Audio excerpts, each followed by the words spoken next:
Hello hi friends, అందరూ ఎలా ఉన్నారు? బాగున్నారా? ఇవాళ ఏంటి అక్క శనగలు చూపించేస్తుంది అనేసి అనుకుంటున్నారా? శనగలతో మషా వడలు ఎలా ప్రిపేర్ చేయాలో చూపిస్తాను. చాలా ఈజీగా, చాలా త్వరగా అయిపోయే మషా వడ అయితే చూపిస్తాను అనమాట. శనగలు ముందుగా నేను తీసుకొని నానబెట్టి పెట్టాను. ముందుగా చూపించాను కదా, ఒక గ్లాసుడు తీసుకున్నాను, నీళ్ళు పోసి బాగా నానబెట్టేసాను. నానిపోయినాయి. ఇంకా ఒక 2 టైమ్స్ 3 టైమ్స్ శుభ్రంగా కడిగేసేసాను. ఇంకా రోట్లో వేసేసుకొని రుబ్బుకుంటున్నాను అనమాట. ఇట్లాగ మనం మినపప్పు అయితే ఎలా రుబ్బుకుంటామో అదే వేలో రుబ్బుకుంటున్నాను. చాలా చాలా బాగుంటాయి, చాలా టేస్టీగా ఉంటుంది, చాలా బాగుంటుంది అనమాట. చాలా ఈజీగా కూడా ఉంటుంది. ఎన్నో మనకి ప్రోటీన్ లభించే పదార్థం కదా, అందుకనేసే మీకు ఖచ్చితంగా సరే ఈ శనగలతో చేసుకోవచ్చు. ఆల్రెడీ మనకి శనగల మీద ఉండే పొట్టును కూడా వేస్ట్ చేయకుండా ఉంటుందన్నమాట. చూడండి ఎలా మెరుగుతుందో ఒకసారి. చాలామందికి తెలియకపోవచ్చు, పొట్టుతో కూడా మషా వడలు చేసుకోవచ్చు, ఆ బెడలతోనే కదా చేసుకుండేది అనేసి చాలామంది అనుకుంటారు. కానీ పొట్టుతో తీసుకుంటే చాలా చాలా మంచిదండి మనకి.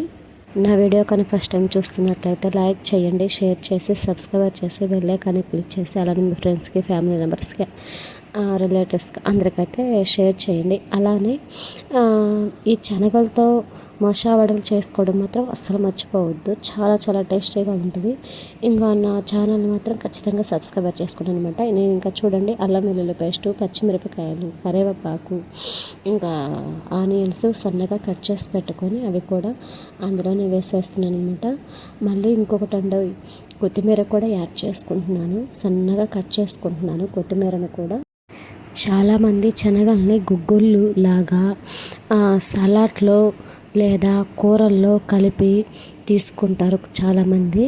ఇంకా నానబెట్టి ఉడికించి తీసుకుంటారు కొంతమంది. అలా చేస్తే గ్యాస్ ట్రబుల్ అనేది రాకుండా ఉంటుందన్నమాట. అలానే కిడ్నీ ఆరోగ్యానికి కూడా చాలా చాలా మంచిది. మాంసకృతులు చాలా ఉంటాయి అన్నమాట శనగల్లో. ఇంకా ప్రోటీన్స్కి వస్తే అంటే శనగల్లో AEC, ఫోలేట్ మరియు ఇనుము వంటి ముఖ్యమైన పోషకాహారం మాత్రం ఈ శనగల్లో లభిస్తుంది ఖచ్చితంగా. ఇంకా మనకి గుండె సమస్య ఉన్నా, జీర్ణక్రియ ఉన్నా, డయాబెటిస్ ఉన్నా, ఇలాంటి వాటికి కూడా శనగలు చాలా చాలా చాలా చాలా మంచిగా పనిచేస్తుంది అనమాట. ఇంకా నెక్స్ట్ నేను ఇంకా వేసాను కదా, కొంచెం గరం మసాలా తీసుకున్నాను. ఇంకా కొంచెం గరం మసాలా తీసుకొని సాల్ట్ వేసేసి, కొత్తిమీర కూడా వేసేసి ఇట్లా బాగా చూడండి ఎలా పిసుకుతున్నాను అంటే మొత్తం కలవాలి, సాల్ట్ కూడా కరిగేసేసి రావాలన్నమాట. అందుకే ఇలా చేస్తున్నాను. ఇంకా ఇలా అయిన తర్వాత నేను ఇంకా కట్ల పొయ్యి మీద చేస్తున్నాను కదా, ముందుగానే బాండ్లు అయితే పెట్టేస్తాను అనమాట. ఆయిల్ కూడా పోసేసి ఉంచేసాను. ఇంకా అదైతే వేడైపోతుంది. ఖచ్చితంగా అయితే మీరు శనగలను మాత్రం ఒకే రకం కాదు, కూరల్లోకి ఇంకా ఇట్లా గుగ్గుల్లాగా కూడా వాడుకుంటారు, అన్నీ చేస్తూనే ఉంటారు కదా. ఇంకా అందుకే చెప్తున్నాను. ఖచ్చితంగా ఇదైతే మీకు మషా వడ చేసుకుంటారు కదా, కర్రీని కూడా చేస్తారు. మషా వడ కర్రీ కూడా సూపర్గా ఉంటుంది అనమాట. నేనైతే ఇంకా ఇవాళ ఆల్రెడీ మషా వడ చేస్తున్నాను కదా, ఇంకా అందుకనేసి ఇంకా కర్రీ కూడా చేద్దామనేసి ఫిక్స్ అయ్యాను. ఇంకా నా ఛానల్లోకి వెళ్ళేసేసి మషా వడ కర్రీని అయితే చూసేసి ఆనందించేసేయండి. అలానే మషా వడ కర్రీ మీరు కూడా చేసుకోండి అనమాట. మషా వడ ఎక్కడ దొరికినా సరే తీసుకొచ్చేసుకొని చేసుకోండి.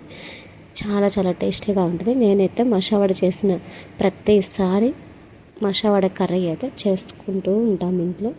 ఇంతేనండి, చాలా ఈజీగా, చాలా సింపుల్గా మషా వడ అయితే ప్రిపేర్ చేసుకోవచ్చు. పచ్చనగ బెడలు లేకుండా శనగలతోనే మషా వడ